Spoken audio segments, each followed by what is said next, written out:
നമസ്കാരം. നമുക്ക് ഏതെങ്കിലും എല്ലാ ആഴ്ചയിലും നമുക്ക് സോഷ്യൽ മീഡിയയിൽ നമുക്ക് ആഘോഷിക്കാനായിട്ട് ആരെങ്കിലും കിട്ടാറുണ്ടല്ലേ? ട്രോള് അല്ലെങ്കിൽ മറ്റെന്തെങ്കിലുമൊക്കെ ആയിട്ട് നമുക്ക് ആരെങ്കിലും കിട്ടും. ഈ വാരം അഖിൽമാരാർക്കുള്ളതെന്ന് തോന്നുന്നു അല്ലേ? അഖിൽമാരാർ മിക്കവാറും തന്നെ ഏറി കയറുന്ന ഒരാളാണ്.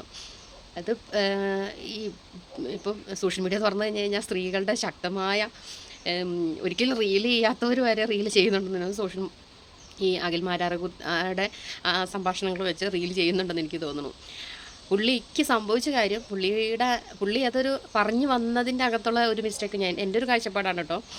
പുള്ളീനെ സപ്പോർട്ട് ചെയ്ത് പറയുന്നതല്ല, പുള്ളി പല കാര്യങ്ങളും ചുമ്മാ അതെന്നു വെച്ച് കഴിഞ്ഞാൽ സോഷ്യൽ മീഡിയയിലുള്ള അവർ കുറേ ആളുകൾ തന്നെ അവർ ഇൻ്റർവ്യൂ ചെയ്യാനായിട്ട് പോയിരിക്കും.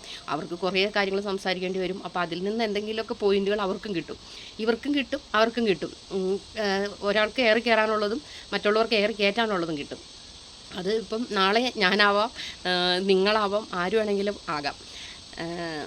ടെ ഒരു പ്രശ്നം, അതായത് സ്ത്രീകളെക്കുറിച്ച് അവർ ഏറ്റവും കൂടുതൽ ജീവിതത്തിൽ കഷ്ടപ്പെടുന്നതും എന്നാൽ സന്തോഷിക്കുന്നതുമായിട്ടുള്ള ഒരു കാര്യമാണ് ഈ പ്രസവം എന്ന് പറയുന്നത്. അപ്പോൾ അതിനെക്കുറിച്ച് ഒരു കാര്യം അവർ ഈ സ്ത്രീകൾ ഓരോരുത്തരും ട്രോൾ ചെയ്യുന്നതിൻ്റെയും മെയിനായിട്ടുള്ള കാരണം എന്താണെന്ന് വെച്ച് കഴിഞ്ഞാൽ അവരുടെ ജീവിതത്തിൽ കൂടി പ്രസവത്തിന് പലർക്കും പല സിറ്റുവേഷനിൽ കൂടിയാണ് ട്രോമയോ അങ്ങനെ പല രീതിയിലും പലർക്കും പല രീതിയിൽ കൂടി ഉള്ള സിറ്റുവേഷൻസിൽ കൂടിയാണ് പലരും കടന്നു പോയിട്ടുള്ളത്. അത് കഴിഞ്ഞിട്ട് അനുഭവിച്ചവരുണ്ടാവും, അതിന് മുമ്പ് അനുഭവിച്ചവരുണ്ടാവും, ഒരു കുഞ്ഞുണ്ടാകാൻ വേണ്ടി 10 മാസം കാല് കെട്ടി തൂക്കി വെച്ചിട്ട് കിടന്ന് കൊച്ചുങ്ങളുണ്ടായവരുണ്ടാവും. അങ്ങനെ പല രീതിയിൽ ഒരു കുഞ്ഞുണ്ടാകാൻ ഏറ്റവും കൂടുതൽ സഹിക്കുന്നത് അമ്മമാർ തന്നെയാണ്. അപ്പം അങ്ങനെ ഒരു ഇത് വന്ന് സ്ത്രീകൾ അനുഭവിച്ചവരെല്ലാം കൂടി ഒത്തുകൂടി അവരെല്ലാം ഒറ്റ യൂണിയൻ ആയിട്ടുണ്ട്. അതിൻ്റെ കാരണം ഇതാണ്.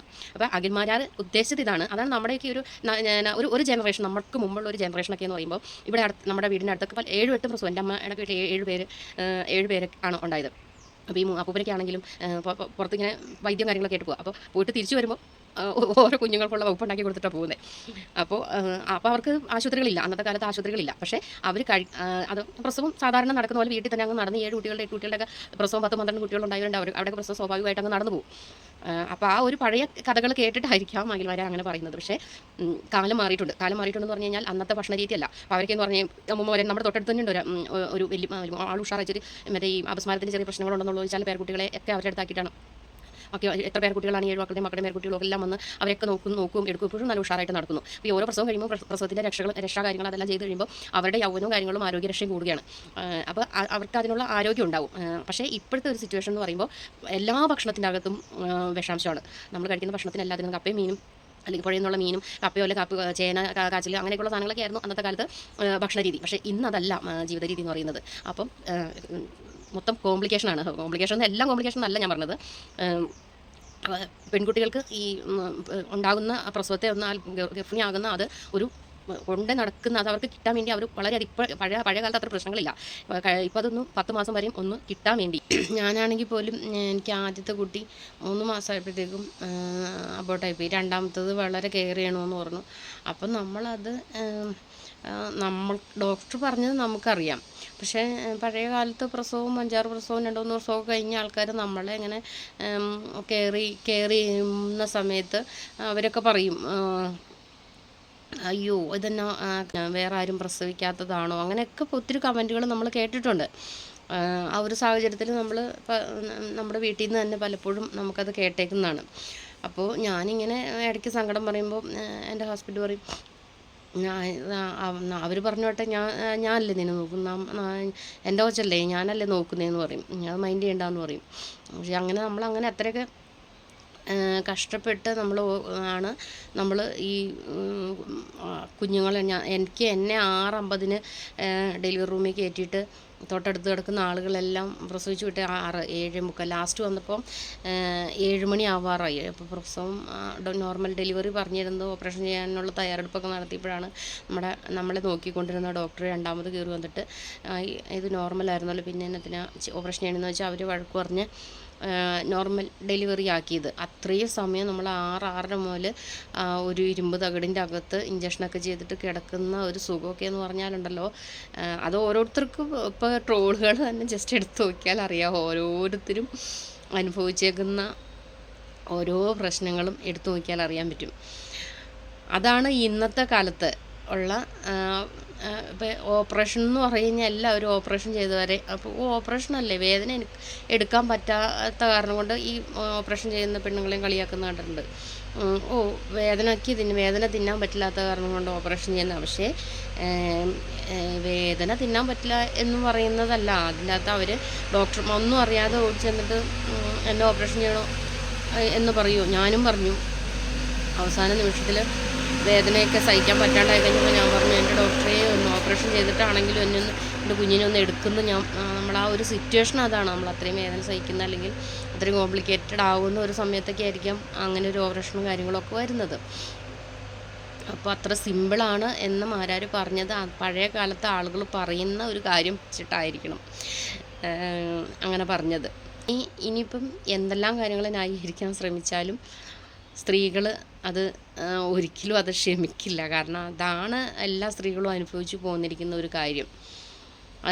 അത് പറഞ്ഞതിലുള്ള മിസ്റ്റേക്കാണ്. പക്ഷേ പറയുന്ന രീതിയിൽ വന്ന മിസ്റ്റേക്ക് ആയതുകൊണ്ടായിരിക്കാം ഇങ്ങനെ കൂടുതൽ എയറിൽ നിൽക്കേണ്ടി വന്നത്. അന്നത്തെ സിറ്റുവേഷനല്ല, പണ്ടത്തെ കാലത്തെ സിറ്റുവേഷനല്ല. മാരാർക്ക് പറഞ്ഞതിൽ തെറ്റുപറ്റിയിട്ടുണ്ടെന്ന് പറഞ്ഞാൽ പഴയ കാലത്ത് വളരെ സിമ്പിളായിട്ട് ചിലപ്പോൾ അങ്ങനെ പ്രസവങ്ങൾ നടന്നു പോയിട്ടുണ്ടാവും.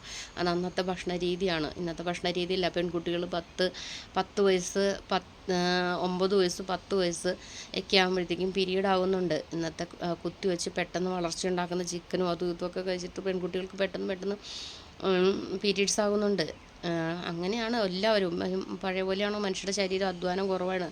എല്ലാവരും ഒരു 10-30 വയസ്സൊക്കെ കഴിയുമ്പോഴത്തേക്കും ചീർക്കും. പിന്നെയും യോഗ അല്ലെങ്കിൽ ആ എക്സസൈസ് കാര്യങ്ങളൊക്കെ ചെയ്ത് മെയിൻറ്റെയിൻ ചെയ്ത് കൊണ്ടുപോകുന്നവർക്ക് അത് അവരുടെ ബോഡി അതുപോലെ കൊണ്ടുപോകാൻ പറ്റും. പക്ഷേ അത് കഴിഞ്ഞ് കഴിയുമ്പം സ്വാഭാവികമായിട്ടും സ്ത്രീകൾ ഇപ്പം ഞാനൊക്കെ കണ്ടില്ലേ തടിച്ച് ചീർത്ത് കൊഴുത്തിരിക്കണേ എന്ന് പറഞ്ഞ പോലെ കുറച്ച് കഴിയുമ്പോൾ ശരീരത്തിനെല്ലാം വ്യത്യാസം വരും. അങ്ങനെ ഒരു പ്രസവം എന്ന പ്രക്രിയയെ സ്ത്രീകളെ അപമാനിക്കുന്നതിന് തുല്യമായിട്ട് പെണ്ണുങ്ങൾ സ്ത്രീകൾ അല്ലെങ്കിൽ കണക്ക് കൂട്ടിയത് കൊണ്ടാണ് ഇത്രയും ഏറെ കയറേണ്ടി വന്നത്. പറഞ്ഞ വാക്കിൽ വന്ന മിസ്റ്റേക്കാണത്.